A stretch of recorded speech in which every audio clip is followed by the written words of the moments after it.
DRG Kids. నిజాయితీపరుడు Shiva.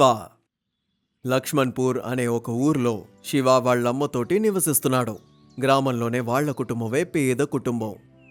తను వాళ్ళమ్మ ఎలాగో జీవితాన్ని గడిపేస్తున్నారు. గ్రామంలో ఉన్న వాళ్ళు అందరూ శివ వాళ్ళమ్మ పేదవాళ్లు కాబట్టి అసలు పట్టించుకోవడమే లేదు.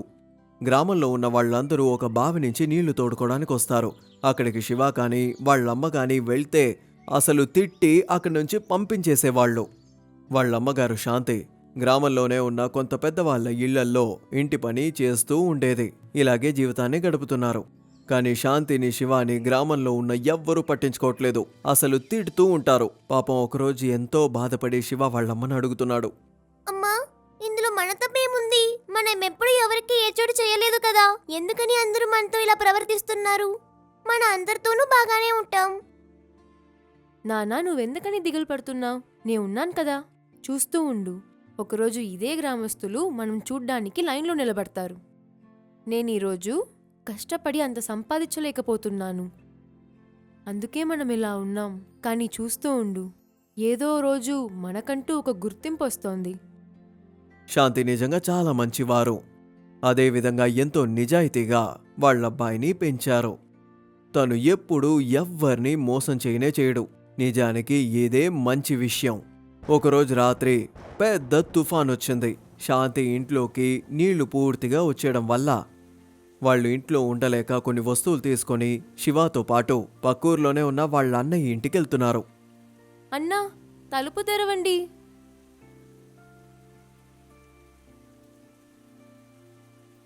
మా ఇంటి పరిస్థితి మీకు తెలిసిందే కదా అన్నా.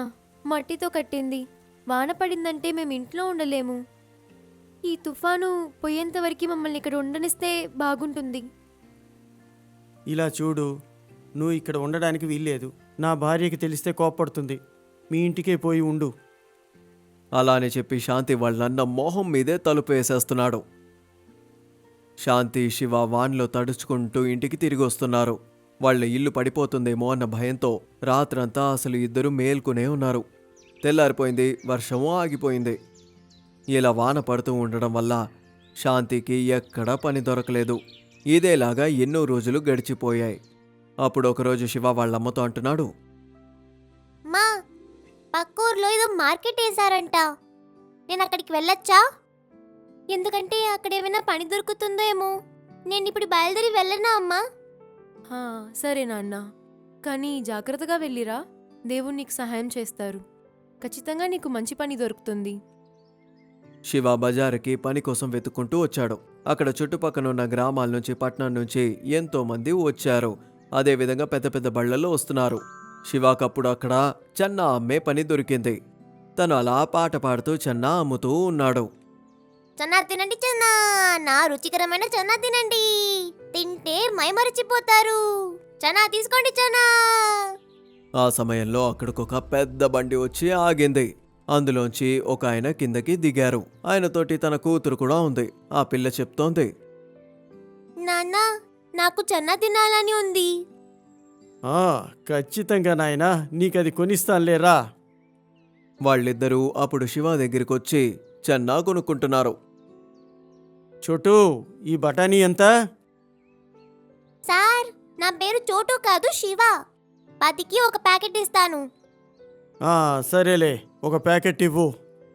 ఇదిగోండి, తీసుకోండి సార్. శివ వాళ్ళకి చెన్నా ఇచ్చేసి డబ్బులు తీసుకున్నాడు. ఆ తర్వాత వాళ్ళిద్దరూ కార్లో ఎక్కి కూర్చుని అక్కడి నుంచి బయలుదేరి వెళ్ళిపోతున్నారు.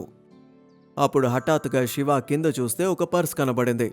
ఆ పర్సుని తీసి చూడగానే తనకి తెలిసిపోయింది ఆ బండిలో వచ్చిన ఆయనదే అని. బండిని ఆపడానికి తను పరిగెట్టాడు. కానీ బండి అంతలోనే చాలా దూరం వెళ్ళిపోయింది.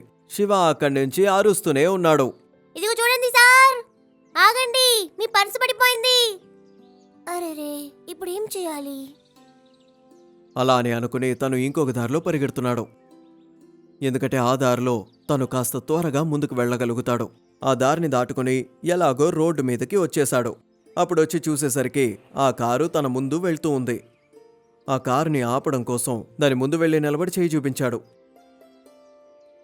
బండి ఆపండి. ఏమైంది? నువ్వెందుకు నన్ను ఆపుతున్నావు? నువ్వు ఆ బఠానీ అమ్మే కుర్రాడివే కదా? శివ అంటున్నాడు. అవును సార్, నేను శివానే.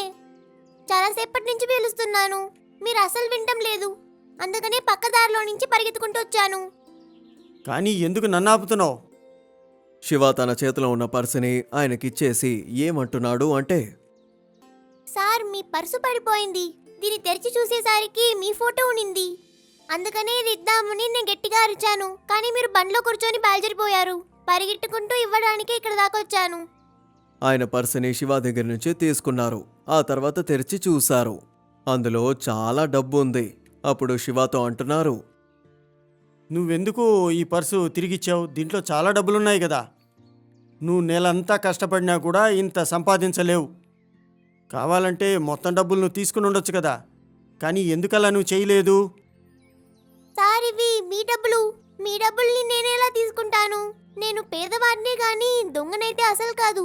మా అమ్మ ఎప్పుడు అంటోంది, మనది కాని వస్తువు మనం ఎప్పుడు తీసుకోకూడదని. నువ్వు చాలా మంచి విషయం చెప్పావు నాయనా. అవును, మీ అమ్మ ఏం చేస్తున్నారు? సార్, మా అమ్మ ఇంటి పని చేస్తుంది. అలా అయితే మీ నాన్న? ఆయన లేరు సార్. నా చిన్నప్పుడే మా నాన్నకి ఒంట్లో బాగాలేకపోయిందని చెప్పి మా అమ్మ చెప్పేది. ఆయనకి అప్పుడు చికిత్స చేసేదానికి డబ్బులు లేవంట. అందుకనే మా ఇద్దరిని వదిలేసి ఆయన వెళ్ళిపోయారు. అలాగా, ఇది చాలా కష్టమైన విషయమే. సరే, అయితే నువ్వు ఎక్కడుంటున్నావు ఇప్పుడు? ఇక్కడే పక్క ఊర్లో. కావాలంటే నేను మీ ఊరికి రమ్మంటావా? అది విన్న వెంటనే శివ కంగారు పడుతున్నాడు. అదే సమయంలో ఏం ఆలోచిస్తున్నాడంటే, ఇంత పెద్ద మనిషి వాళ్ళ మట్టి ఇంటికొస్తే ఏమనుకుంటాడా అని. సార్, మీరెందుకని మా ఇంటికి రావాలనుకుంటున్నారు? మా అమ్మతో ఏవైనా కంప్లైంట్ చెప్పాలా ఏంటి? మీరు కావాలంటే ఆ డబ్బులు లెక్క పెట్టుకోండి. నేను ఇందులో నుంచి ఏమీ తీయలేదు. అరే, అదంతా ఏం లేదు నాన్న. నేను మీ అమ్మని కలవాలనుకుంటున్నాను. ఆవిడ నిన్ను ఎంత బాగా పెంచిందో ఆవిడికి చెప్పాలి అనుకుంటున్నా. ఆయన్ని ఇంటికి ఎలాగైనా తీసుకువెళ్ళకూడదు అని అనుకున్నాడు. కానీ వేరే దారి లేక తీసుకువెళ్ళవలసి వచ్చింది. సరే సార్, రండి. రా, ఎక్కి కారులో కూర్చో. ఆయన శివాని కారులో ఎక్కించుకొని వెళ్తున్నారు. అక్కడి నుంచి ఇంటికి చేరుకున్నారు. శివ అంటున్నాడు. సార్ మిమ్మల్ని కలవడానికి వచ్చారు. ఏమైంది సార్? ఎందుకని వచ్చారు? ఇలా చూడండి, నా పేరు అశోక్. పట్నంలో నాకు పెద్ద ఫ్యాక్టరీ ఉంది. మీ అబ్బాయి చాలా నిజాయితీ గలవాడు కాబట్టి మిమ్మల్ని కలవాలని అనిపించి నేను ఇక్కడికి వచ్చాను. ఆ తర్వాత ముందొచ్చి ఎలా చెన్నా కొనుక్కున్నారు, ఎలా తన పర్సన్ తిరిగిచ్చాడో పూర్తి కథని ఆయన చెప్పడం జరిగింది. ఇదంతా విని శాంతి గారు ఎంతో సంతోషించారు. నాన్న, నువ్వు చాలా మంచి పని చేశావు. ఇలా చూడు, నిన్ను నేను నా సోదరి అనుకుంటున్నాను. మీకు ఉపకారం చేయగలగడం నాకెంతో సంతోషాన్ని ఇస్తుంది. లేదు సార్, మాకేవీ వద్దు. ఏవైనా చిన్న పని ఉంటే చెప్పండి, మాకు అదే పెద్ద విషయం. ఖచ్చితంగా రండి, వచ్చి మా అమ్మాయిని బాగా చూసుకోండి. ఎందుకంటే నేను నా భార్య పనిలో చాలా బిజీగా ఉంటాం. మేము మా అమ్మాయిని చూసుకోవడానికి ఎవరైనా ఉంటే బాగుంటుంది అనుకుంటున్నాం. లేదు సార్, మా అబ్బాయిని వదిలేసి నేను పట్నానికి రాలేను. మీరు ఒంటరిగా రావాల్సిన పని లేదు. మీ ఇద్దరినీ నేను తీసుకెళ్తున్నాను. మీలాగా నిజాయితీగా ఉండే మనుషులే మాకు కావాలి. శాంతి, శివ ఊరికి బయలుదేరడానికి ఇప్పుడు సిద్ధపడిపోయారు. అశోక్ వాళ్ళ ఇద్దరిని కారులో ఎక్కించుకొని పట్నానికి తీసుకొచ్చేశారు. మెల్లగా రోజులు గడిచిపోతూ ఉన్నాయి. ఇప్పుడు శాంతి ఇంకా శివ వాళ్ళ కుటుంబంలో సభ్యులు అయిపోయారు.